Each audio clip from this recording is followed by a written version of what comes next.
On May 18, 1980, Mount St. Helens erupted in the state of Washington, about 50 miles northeast from Vancouver and Portland.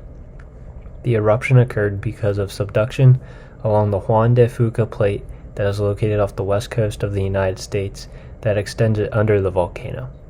Leading up to the eruption in March of 1980, there were many small earthquakes along this plate, and on the north side of the volcano, a bulge was starting to visibly form from pressure within the magma chamber. On May 18th, just before 9 a.m., a magnitude 5.1 earthquake shook the mountain about a mile underneath the volcano. This earthquake was strong enough to make the bulge that formed on the north side of the volcano start to slide and off the mountain. This event was the largest landslide on record.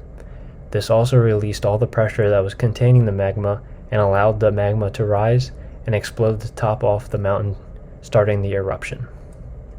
The eruption also created a lahar from the ice cap that was on the mountain that extended about 150 miles through river channels surrounding the mountain.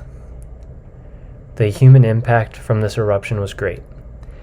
This was the most damaging eruption in U.S. history. 57 people died, mostly from asphyxiation due to the hot volcanic ash.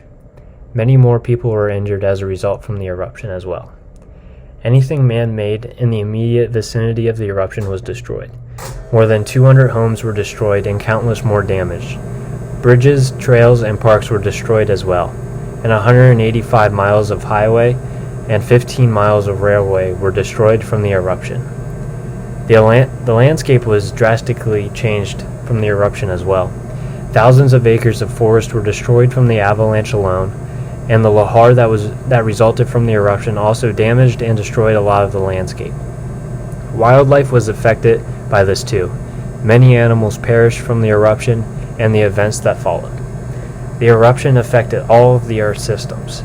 540 million tons of ash covered 22,000 square miles and 11 states. The biosphere was greatly affected by the events that happened, and so was the geosphere since the mountain exploded half of itself. The lahars affected the hydrosphere by dumping its contents, such as mud and rock, in the rivers surrounding the area. One fun fact that I found out by researching Mount St. Helens was that before 1980, people didn't really know that the mountain was a volcano because it was covered in ice on the top, and it covered all the magma and stuff inside.